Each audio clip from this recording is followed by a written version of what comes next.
ہم اپنے دشمن کے دماغ کو پاگل کرنا چاہتے ہیں، اس کو برباد کرنا چاہتے ہیں۔ پلیز مفتی صاحب کوئی تو ایسا عمل بتا دو جس سے ہمارا دشمن برباد ہو جائے۔ میں ایک عمل آپ کو بتاتا ہوں، قرآنی عمل بتاتا ہوں۔ بعض مرتبہ ایسا ہوتا ہے کہ کسی انسان کے دشمن بن جاتے ہیں اور وہ دشمن بلا وجہ بن جاتے ہیں، یعنی کہ کوئی مقصد نہیں ہوتا ہے اور لوگ اس کے دشمن بن جاتے ہیں۔ بعض لوگ تو ایسا کرتے ہیں کہ اس کے لیے کرتب اور جادو وغیرہ بھی کروانا شروع کر دیتے ہیں۔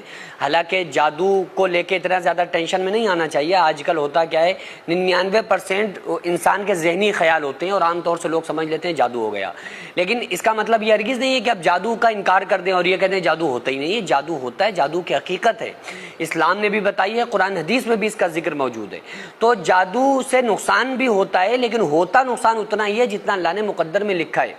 کہنے کا مقصد یہ ہے کہ بعض لوگ ایسا دشمنی پہ اتر آتے ہیں، طلوع ہو جاتے ہیں کہ لوگوں کے لیے غلط سلط چیزیں کروانا شروع کر دیتے ہیں۔ تو اگر آپ ان چیزوں سے بچنا چاہتے ہیں اور یہ چاہتے ہیں کہ اگر کوئی دشمن آپ کے اوپر کوئی کرتب جادو کر رہا ہے تو وہ خود برباد ہو جائے، کرنے والا وہ خود تباہ ہو جائے، تو اس کے لیے میں آپ کو ایک قرآنی عمل بتاؤں گا۔ اگر آپ نے اس کو پڑھ لیا، اس کو عمل میں لے آئے تو آپ کا دشمن برباد ہو جائے گا۔ آپ کا دشمن جو ہوگا تو انشاءاللہ وہ آپ کے اوپر کوئی بھی وار کرے گا، پیچھے سے آپ کے اوپر کچھ کرتب کرنے کی کوشش کرے گا، تو آپ اس کے ان تمام چیزوں سے انشاءاللہ اللہ تعالیٰ آپ کو محفوظ کر دے گا۔ اس کا وار آپ کے اوپر اثر نہیں کرے گا جو کرتب وغیرہ وہ کرنا چاہے گا۔ اور یہ بلا وجہ انسان کو نہیں کرنا چاہیے، اور ایسا بھی نہیں ہونا چاہیے کہ بلا وجہ ہم کسی کو اپنا دشمن بنا لیں۔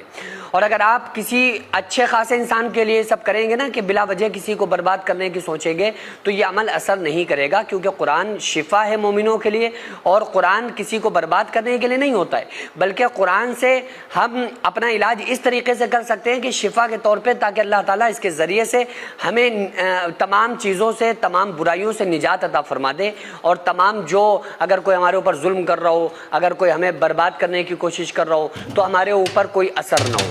تو اس کے لیے میں آپ کو ایک عمل بتاتا ہوں، اسکرین پر بھی آپ کو یہ قرآن کی آیت نظر آ جائے گی۔ بسم اللہ الرحمن الرحیم۔ فَقُطِعَ دَابِرُ الْقَوْمِ الَّذِينَ ظَلَمُوا وَالْحَمْدُ لِلَّهِ رَبِّ الْعَالَمِينَ۔ فَقُطِعَ دَابِرُ الْقَوْمِ الَّذِينَ ظَلَمُوا وَالْحَمْدُ لِلَّهِ رَبِّ الْعَالَمِينَ۔ یہ قرآن کریم کے 7ویں پارے میں آیت موجود ہے۔